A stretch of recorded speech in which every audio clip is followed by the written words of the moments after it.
In the Chronicles of Dark Realms, one name echoes louder than war drums: Merlin Lucifer, the strongest demon king in history, and also the laziest. This guy, he walked away from his throne, not for peace, not for love, but because he owed way too many favors. So what does he do?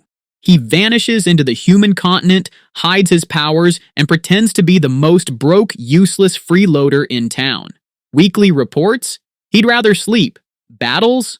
Not interested. But peace doesn't last long when your kingdom is under attack. Out of nowhere, a fanatical holy army named Church Squad shows up outside his palace gates, ready for war. While Merlin is busy dodging paperwork, his little sister Lilith, a powerful and unpredictable mage, steps in. With a wave of her dark charm magic, she turns the battlefield into chaos, making soldiers so confused they start fighting each other. But then she shows up. Alice, hero, number 233 of the Land of Light, immune to Lilith's magic. Armed with divine willpower and a holy sword, she blitzes Lilith in seconds. No magic tricks, no games. Lilith tries to flirt her way out, teasing Alice and even whispering about adding her to a figure collection. But Alice, she's not here for nonsense. One swing of that radiant blade and Lilith is tied down, defeated and humiliated. The humans start cheering, and that's when Merlin finally loses it. He drops his report papers, sighs like an overworked dad, and casually walks out, right into the chaos. But he doesn't land quietly. He jumps and lands right on Alice's head. Maximum disrespect. Lilith runs into his arms crying about how the humans bullied her. Alice tries to complain, but Merlin cuts her off mid-sentence like, "Who even is this background character?" He glances at Alice's face, smiles slightly, then casually flicks her into the air with one finger. No sword, no magic, just vibes. Then comes the big boss of the Holy Army, Grand Sage, an old man with a grudge the size of a country. He reveals their trump card, a massive flying war whale powered by a century of human tech and magic. It's supposed to be humanity's ultimate weapon. It opens its mouth and fires a devastating holy plasma beam straight at Merlin's army. Merlin, he steps in front, blocks it with a yawn, and doesn't even get a scratch. Now he's annoyed. As the whale charges up again, Merlin simply draws his black blade and, with a single slash, turns the sky monster into ashes. The Grand Sage drops to his knees, begging for his life and blaming Alice for everything. Total coward move. But just as things calm down, a bell rings. The weekly Demon Kings meeting. And guess who forgot to write his report? Merlin panics, grabs his head, and sprints back to the palace like a student running late for finals, leaving behind a battlefield full of speechless enemies and confused heroes. Alice tries to stop him, still wanting a rematch. Bad move. He flicks his blade once more and clears the entire army, all except Alice, who barely survives. At the council meeting, the other 6 Demon Kings roast him alive. You've done nothing. No revenue, no results, just chaos. Despite Merlin's epic feats, they care more about spreadsheets than slayed enemies. They even cut his next week's budget. Merlin finally snaps. "I've protected you weaklings for centuries, fought wars you wouldn't last a minute in." But they're not impressed. They remind him, every time he fights, entire kingdoms get wiped out. And they're not wrong. Turns out, being the most powerful demon in history doesn't matter when your kingdom runs on taxes, not terror. Ever wondered what would happen if the most overpowered demon king in history was also the most broke? Meet Merlin Lucifer, a walking paradox. Strong enough to destroy nations with a flick, but drowning in so much debt, he can't even afford his own kingdom's maintenance bills. And the reason? According to the Demon of Lust's very detailed report, Merlin has destroyed his own palace 168 times, broken battlefield pipelines over 31,000 times, and racked up a kingdom-crushing $66 trillion debt. Yikes. So why is the god of destruction in panic mode? Because now he can't quit, can't run, and definitely can't die until he repays every last coin. His only choice? Work like everyone else. Ugh. After a disastrous council meeting where his weekly budget gets slashed, again, Merlin decides, enough is enough, I'm out of here. He quietly packs up to flee the palace. His master plan? Leave, and make everyone realize how much they depend on him. Then they'll beg for his return. He's literally fantasizing about his grand comeback like a drama queen. But right before he can leave, his sister Lilith jumps in. She thinks he got fired. Merlin assures her. Nah, he resigned to go on a journey of healing. You know, to fight supervillains and fix his cursed heart or whatever. But when he reveals the real reason, $66 trillion in debt, Lilith instantly changes her tune. Bro, don't heal, don't fight, just go get a job. Meanwhile, the warrior girl Alice is playing dead on the battlefield to avoid being seen by Lilith, who's casually strolling through the wreckage. Spoiler, it doesn't work. Lilith thinks Alice's cute face is too good to waste and decides to take her head back as a collectible. Yep, just the head. But right before she swings, Alice jumps up and bolts. Lilith laughs. She knew the girl was faking it. Fueled by embarrassment, Lilith summons two hellhounds and tells them, fetch. Cut to Merlin, standing on the edge of the demon continent, staring at the sea he needs to cross. There's only one problem. Demons can't swim, and all the enemy ships are conveniently destroyed by his own earlier attack. All he finds is one sad little rowboat. Guess who's about to take the slow route? Alice is still being chased across the continent. She recalls her master's words, "You're not ready for non-human battles." And boy, was he right. She finally defeats one hellhound, only for the second to evolve into a monster. She's crushed, emotionally and literally. Right as she's about to die, Merlin lands from the sky like a bored superhero, casually transforms the beast into a harmless puppy, and grins. Alice, shocked, tries to make sense of it. Then Merlin drops a bomb. "I saved your life. Twice. You're now my slave." Before she can protest, he tosses her into the boat. New job, human paddle. So now the mighty Alice, future hero of humanity, is rowing a tiny boat with Merlin chilling in the back, striking dramatic poses. He tells her she should be honored to be his slave. She mutters under her breath, "Best promotion ever." Hours pass. She's exhausted. Merlin? He pulls out a portable stove, whips up a hot gourmet meal, and starts eating in front of her. When Alice finally quits and throws the paddle at him, Merlin bribes her with food. Her ego says no. Her stomach says yes.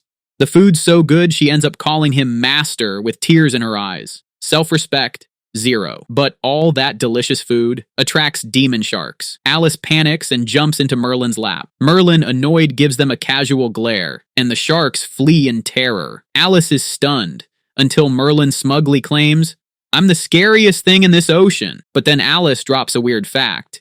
Human ships coat themselves in holy dragon poop to avoid sea monsters. It's rare, priceless, and now extinct because the holy dragon has mysteriously vanished. Merlin pauses.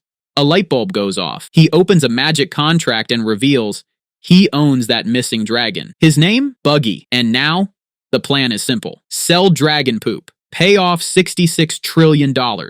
Never work a day again. Just when things seem to be going Merlin's way, fate throws another curveball. He drops the binding crystal, his only leverage, straight into the ocean. And since our powerful demon king never learned how to swim, he's got no choice but to stick with Alice and head toward the land of light. As they sail, the sea becomes eerily quiet, too quiet. Even the fish seem to have vanished. Merlin senses something massive lurking below. That's when a monstrous sea creature emerges from the depths, big enough to swallow islands. Alice, acting on instinct, strikes it with her sword, but it barely flinches. The beast only grows angrier. Merlin, of course, tries his usual shortcut. He commands the beast to become his transport. In response, it spits on him. When the monster begins draining the entire sea to pull them in, Merlin finally draws his blade and, with a single effortless slash, slices the creature in half. Alice is left speechless. Lazy or not, she now knows. This guy is no ordinary demon. He's terrifyingly strong. They safely reach the shore. Merlin dramatically complains about the exhausting journey despite doing almost nothing. Alice, fed up, calls him out. But Merlin smugly says strategy is as important as strength. Then, in typical Merlin fashion, he fires Alice, claiming she's no longer useful. Alice storms off, furious. But before she can vanish, Merlin stops her again. This time, he wants her armor. Not for any shady reason. He's just broke and needs to sell it. She refuses, but he casually strips it off anyway, claiming it's payment for saving her life. Then he vanishes with the loot, leaving her on the beach. Back in the demon realm, Lilith lounges confidently, betting her useless brother will crawl back the moment reality hits him. Meanwhile, Alice gets the worst welcome back imaginable, dragged to court and blamed for her squad's failure. Her hero status is revoked. She's fined 50 million gold. and her stolen armor becomes just another nail in the coffin. 1 year later, she's fighting pirates, badly. They laugh mid-battle until someone drops from the sky and crushes them both. It's Merlin, in disguise. He came chasing a rumor about elite pirates, hoping to numb his cursed pain by slaying them. With one slash, he not only obliterates the pirates, but also destroys Alice's backup fleet.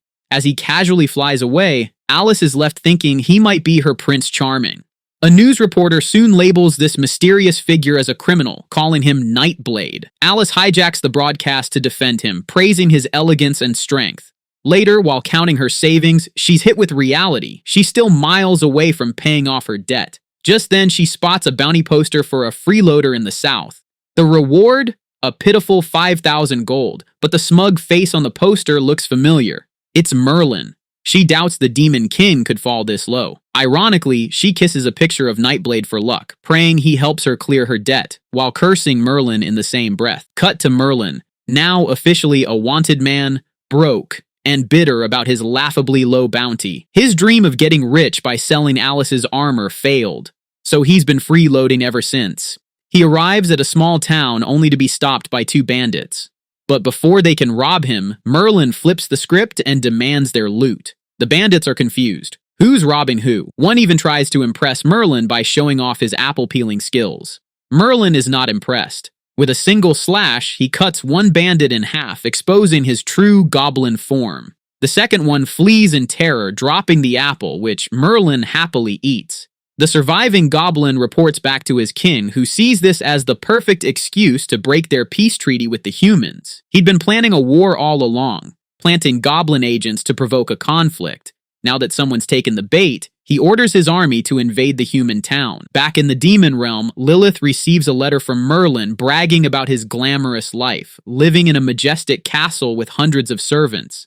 The truth? He's sleeping in a tent with a dog. Classic Merlin. In a land of twisted legends and cursed kings, we catch up with Merlin, the not-so-glorious Demon King, who sends a hilariously exaggerated letter to his sister Lilith. He claims he's now a legend among ladies, signing autographs and living in a grand castle. The truth? He's hiding from bounty hunters, living in a tent, and his only loyal follower is a flea-ridden dog. Lilith is relieved, at least he's not dead. Meanwhile, back in a nearby town, Merlin is up to his usual freeloading ways, defeating a shop guard just to snack for free. When the shopkeeper recognizes him, not as a war hero, but as the notorious freeloading menace of the South, he sounds the alarm. Our prideful king flees, only to run into a kid named Henry, who mistakes his sword drawing for a street performance. When Merlin demands payment for his act, Henry calls him a loser and tells him to get a real job. Frustrated, Merlin steals the kid's ice cream and walks off. Moments later, Alice and her party arrive in town. She's still trying to salvage her ruined reputation. It only gets worse when a man publicly promotes a best-selling book claiming Alice was enslaved and tortured by the Demon King. Yep, the same guy she's hunting. And it turns out the man got the story straight from Merlin himself, probably in exchange for pocket money. Meanwhile, Merlin's stomach lands him at a local tavern where he devours the menu and gets caught by the manager, Martha. Quick on his feet, he claims he was actually there to apply for a job. After listing a bunch of obviously fake credentials, he performs a flamboyant disco dance to seal the deal. Surprisingly, it works. Martha hires him as a part-time waiter, with deductions, of course, for the food he just ate.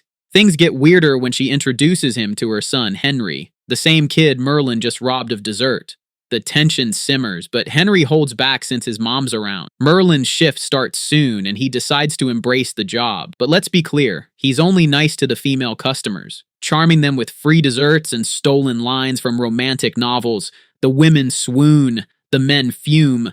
Martha doesn't care. Her drink sales have skyrocketed. She even suggests running an article about Merlin in the town paper, terrified his low-key identity will be exposed. Merlin begs her not to. He promises to be a model employee, all while Henry keeps plotting to keep this freeloading fraud away from his mom. Alice, now roaming the town, overhears Henry yelling at a tree, practicing how he'll someday punch the freeloading menace. She shows him a bounty poster of Merlin, but Henry doesn't connect the dots. Instead, he tells Alice that the guy she's looking for is working in his mom's tavern, hustling drinks and charming ladies. At first, Alice is doubtful. Could this be the same terrifying Demon King who destroyed entire armies? But when she hears that half the town's husbands want revenge for losing their wives to this mysterious waiter's charm, She starts putting the pieces together. In the bustling tavern, chaos reigns. Women are clapping and cheering while, at the center of it all, Merlin is putting on a wildly theatrical salsa performance. He's wearing dark shades, but that smug grin, Alice instantly recognizes it. That's the same smirk from the infamous bounty poster. No doubt, this is the freeloading Demon King. Knowing he's a slippery one, Alice carefully approaches from the shadows. But just as she's about to strike, a spotlight hits her. Merlin notices her but has no clue who she is. He casually pulls her into a dance, thinking she's just another fan. Moments later, the realization hits. This is the so-called useless hero he left behind a year ago. Alice, now fuming, draws her sword. But of course, Merlin dodges her attacks with ease. Alice accuses him of ruining her life, stripping her of her honor, dragging her into crippling debt, and abandoning her on a beach. Her outburst causes the tavern crowd to misinterpret the situation. They assume Merlin seduced and dumped her. Suddenly, the cheering turns into shocked gasps and people start walking out. Even Martha, the tavern owner, assumes they were romantically involved and confesses she's in love with Merlin. Completely frustrated, Merlin flips the script. He blames Alice for ruining his night. His performance tanked, his tips vanished, and now his image is toast. Alice insists she just wants her armor back. Merlin, confused, thought it was a thank you gift. And even if he did take it, he argues it's justified payback for what the Light Kingdom did to the Darklands for years. But Alice doesn't care. That armor was her only ticket to clearing the 50 million gold debt the kingdom slapped on her. When Merlin admits he sold it and burned through all the money, Alice nearly loses it. She threatens to have him arrested, but Merlin laughs it off. He reminds her he's the guy who soloed a sea monster and made the Navy carry dragon poop in fear. Arrest him? Not happening. Alice breaks down. She finally explains how losing that armor turned her into the kingdom's scapegoat. She had to take dangerous missions just to survive. But Merlin, ever tone-deaf to emotions, only gets excited about joining the Adventurers Guild. He's all in now, dreaming of fat rewards and strong opponents. Meanwhile, young Henry is sulking outside the town gates, refusing to return to a tavern now run by someone he sees as an annoying freeloading menace. That's when a bloodied adventurer appears, claiming to have barely escaped a massacre. The guards break protocol and open the gates for him, only to be ambushed by an entire goblin army hiding in the dark. The fake adventurer was just a Trojan horse. Back in town, Alice reflects on her misfortune. She now believes the only one who can save her from Merlin's chaotic influence is her imaginary knight in shining armor, Nightblade. But just then, smoke rises. Homes are burning. Two bulky goblins storm the tavern. Merlin, assuming they're eccentric customers, greets them with his usual charm, until they announce they're here to loot. Without hesitation, Merlin tosses them out and reassures the guests that everything's under control. Martha is impressed, but her joy is short-lived. Her son is still missing. She races out, asking Merlin to watch the tavern. Outside, goblins are swarming. Merlin, seeing this as yet another inconvenience, decides to clean house.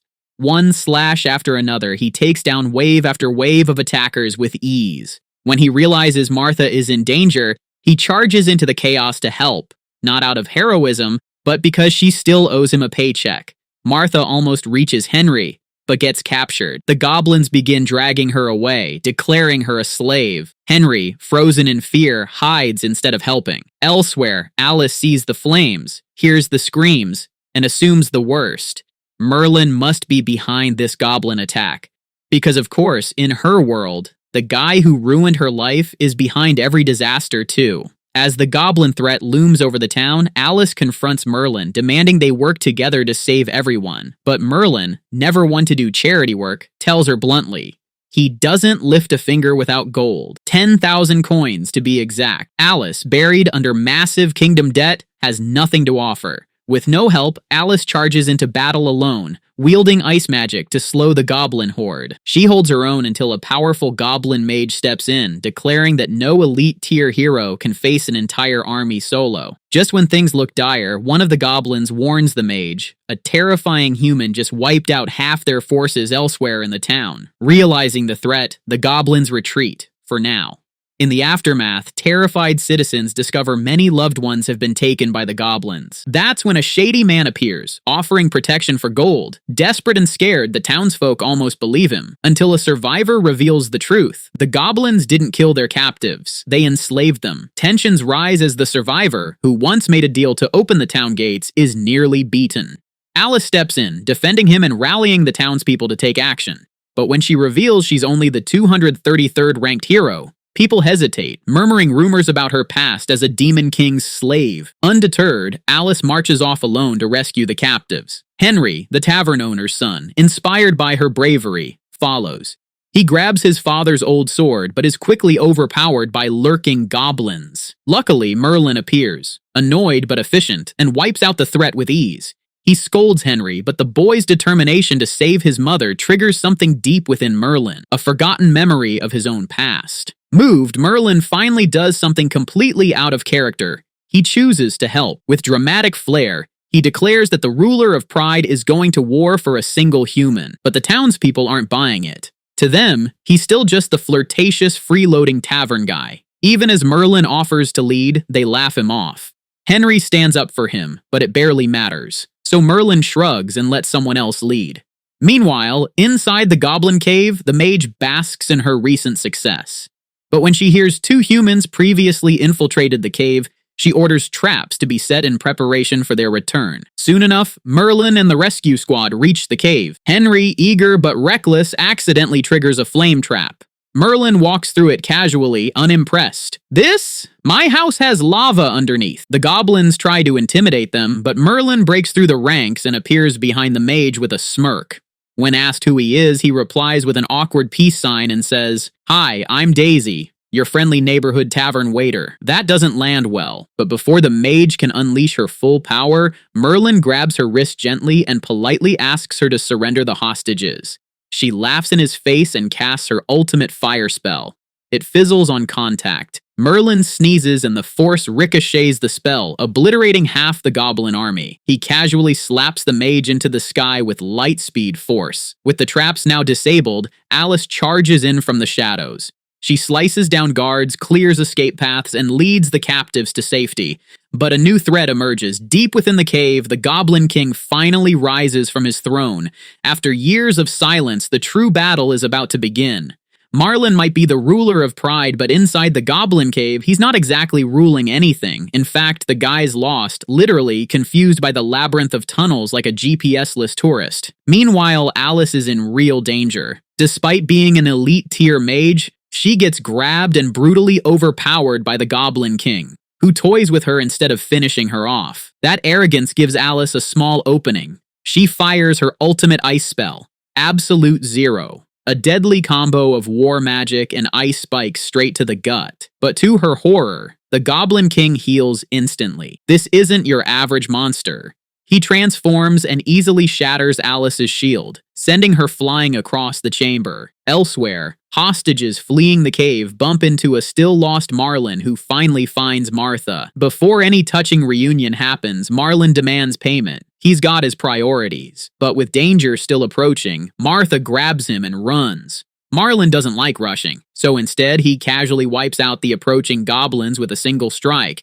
leaving Martha stunned at how powerful he really is. When she begs him to save Alice, Marlin's inner conflict kicks in. His red devil side doesn't care, but the blue devil reminds him they still need Alice to get into the Adventurers Guild. Martha promises triple pay if he helps. Offended at first, Marlin suddenly lights up when he learns there's also a treasure vault full of gold in the same room as Alice. Now that's motivation. Without hesitation, Marlin dashes into the cave, smashing through obstacles.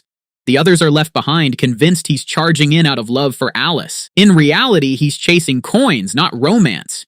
He crashes into the Goblin King's treasure-filled hall right in the middle of a classic villain monologue, ignores him entirely, and sets his eyes on the gold. The confused Goblin King tries to react, but Marlin casually slices off his hand and rescues Alice.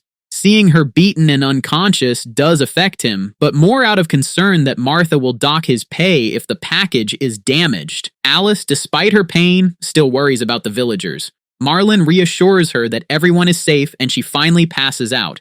That's when the Goblin King regenerates again. Marlin lets him attack first, dodging and blocking effortlessly, not even bothering to draw his sword. When asked who he is, Marlin just says his name is Daisy. That triggers the Goblin King into transforming into his final form and launching his ultimate move. But instead of aiming at Marlin, he targets the unconscious Alice. Huge mistake. Marlin catches the attack midair with one hand and mocks the Goblin King's supposed holy tier power. Finally fed up, Marlin unsheathes his legendary Vertex sword. One swing, that's all it takes. The Goblin King is reduced to dust, and the impact is so powerful it shatters a statue behind him, revealing an even bigger stash of gold. For a moment, Marlin is in pure bliss. This is his dream life. But then the cave begins to collapse. He has two choices: take the gold or save Alice. His red devil side votes treasure, but his blue side knows long-term value lies in rescuing Alice. She's their ticket to higher-level enemies and more glory. He lifts Alice and escapes just in time, but not without a tearful farewell to the gold he leaves behind.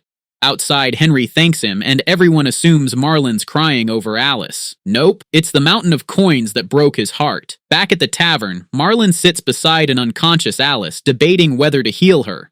But healing isn't easy. His technique involves saliva. He removes her armor, spits on her wounds. Gross but effective. And soon, she's healed. Unfortunately, it triggers weird dreams. Alice starts muttering about how much she loves Nightblade. The next morning, Alice wakes up confused, without her clothes, and learns Marlin spent the night watching over her. Word spreads quickly, and the adventurer girl teases Alice, who now believes everyone thinks they were romantically busy. Marlin, meanwhile, finds a news crew in town. Johnson is falsely claiming credit for the goblin battle, but flees when he spots Marlin. When asked for a statement, Marlin coolly says, "Wasn't much. Just waved my hand." They flew away. Later, Marlin hears Alice is looking for him. He imagines she'll thank him with dramatic praise. But as soon as he enters her room, she attacks him, accusing him of taking advantage. Shocked, Marlin explains the spit-based healing technique, which only works on the opposite gender. Alice demands to know why people heard strange sounds all night. Turns out she was sleep-talking about Nightblade. Realizing the misunderstanding, Marlin shrugs it off. After a brief argument, Alice finally thanks him reluctantly. Marlin demands she say it again, louder, then reminds her he gave up a whole mountain of gold to save her, and now expects a recommendation to the Adventurers Guild. Alice agrees, and Marlin, finally done with tavern life, bids farewell to his fangirls, Aunt Martha, and Henry. Time for his next adventure, with more enemies to crush and even bigger fortunes to chase. As things start settling down, Henry takes charge of caring for his mother. Meanwhile, Alice and Merlin hop into a carriage, both irritated by everyone assuming they're a couple. Merlin calls it ridiculous, and Alice snaps back saying she'd never date a freeloading man-child like him. This sparks a classic bickering session that lasts the whole ride. Back in the Goblin Ruins, a surviving Goblin mage hears the news that the Goblin King is dead.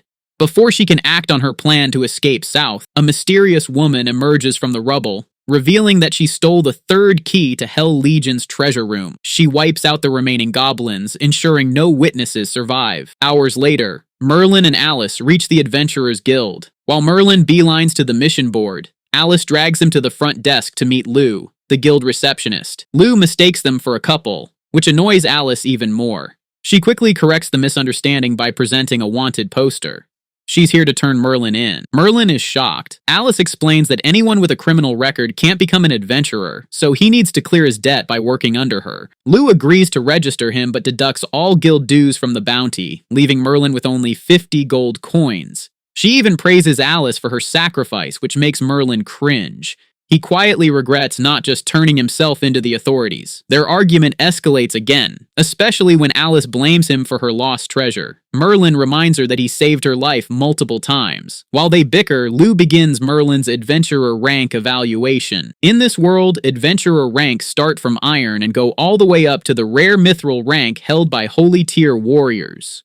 When Merlin demands a higher rank, Lou jokingly mentions an even rarer amethyst rank reserved for legends. Merlin, of course, demands that too, assuming it's an easy win. Their chat is interrupted by two other adventurers: Hobbs, a redhead who knows Alice, and Arnold, a nobleman who's instantly heartbroken to see Alice with someone else. Arnold melodramatically proposes to Alice on the spot, When she rejects him, he challenges Merlin to a duel for the right to date her. Merlin couldn't care less and forfeits before the match even starts. But Arnold sees this as an insult. Arnold rants about protecting Alice from this commoner. But Alice has had enough. She punches him square in the face. Arnold, still delusional, draws his sword and charges at Merlin. Merlin casually flicks him with a finger, sending him crashing into the ceiling. Alice scolds him for going too hard, but also thanks him. The whole guild is now watching, whispering whether Merlin is actually as strong as an elite tier. Merlin finds this insulting and is about to pull out his weapon to prove them wrong when Alice quickly explains that Hobbs meant it as a compliment. Elite tiers are rare here. Just as things calm down, a dark, serious adventurer named Claude enters. Alice pulls Merlin aside, warning him that Claude is dangerous. Claude is evaluated and instantly declared a mithril tier adventurer. Now the guild has 2 holy tier members. Merlin is fired up. He wants to be worshipped too. But when he puts his hand on the evaluation crystal, nothing happens. No magic. No battle aura. The guild erupts in laughter. Even Lou says he doesn't meet the minimum requirements. Alice, knowing the truth about Merlin's insane one-strike power, vouches for him. Lou assumes Alice is just smitten. Merlin tries to explain that even demons wanted him as their leader. But no one believes him. Someone jokes that if bluffing were ranked, Merlin would be Amethyst tier. Still determined, Merlin demands a duel with the Guildmaster, a holy tier warrior. The Guildmaster accepts but sets the rule. If Merlin can move him even an inch, he wins. The moment the match begins, Merlin unsheathes his Vox sword and obliterates the arena. Everyone thinks the Guildmaster caused the destruction, until Merlin strolls out unscathed and says he held back on purpose to preserve the man's dignity. A few moments later, the Guildmaster stumbles out, trembling, asking for new clothes. He had literally wet himself from fear. Despite failing the evaluation, the guild has no choice but to register Merlin as an Iron Rank adventurer. Merlin starts plotting how to use this new role to earn money. He offers Alice 10% of mission rewards if she joins him. She tells him to buzz off. But reality hits hard. Merlin has no food, no money, and nowhere to stay. Naturally, he shows up at Alice's house uninvited while she's in the shower. She hears something, rushes out, and accidentally drops her towel in front of him. Awkward silence. Later, Merlin is casually lounging on her couch, eating her food, not even explaining why he's there. When Alice accuses him of spying, he sarcastically replies, "Not much worth spying on." She gets irritated, but he starts flirting and says he only wants to protect a friend. For a small protection fee, of course. She kicks him out. Outside, a crowd gathers, assuming he's just been dumped by his girlfriend. Feeling embarrassed, Alice lets him back in to save face. When she tries to kick him again, Merlin dodges and rushes into her bedroom, declaring he's moving in. And because they're such good friends, he'll even waive the protection fee. After a hilariously awkward night where Merlin conveniently lands Alice onto the bed during a heated moment, he calmly wraps her in a rug and puts her to sleep like a gentleman, then takes the couch like it's his throne. The next morning, Alice storms into the guild, fuming and ranting about Merlin squatting in her house. Her back aches, her pride's wounded, and she vents to Lou and Hobbs. But Hobbs, he just thinks Alice's short temper is the real issue. Alice glares at him, not helping Hobbs. Enter Merlin, all fresh-faced and smug, announcing he and Alice are now roommates. The guild instantly assumes their relationship is heating up. Arnold, still emotionally wounded from the last encounter, storms in and demands a rematch, but not a duel. This time, it's a competitive monster hunting mission. Whoever earns the higher score wins. The mission? A high-level commission to eliminate an outbreak of undead in Denbasher. The reward? A tempting 5,000 gold. Merlin, normally unfazed, perks up at the number. He demands to take the quest, only to be reminded by Lou that his iron rank doesn't allow solo missions. He offers Alice a team-up, but she rejects him immediately. Arnold jumps in with a counteroffer. He's already hired Claude, a holy tier adventurer, and offers Alice an even split of the gold. Merlin responds with a cheeky offer of 10% just to outbid.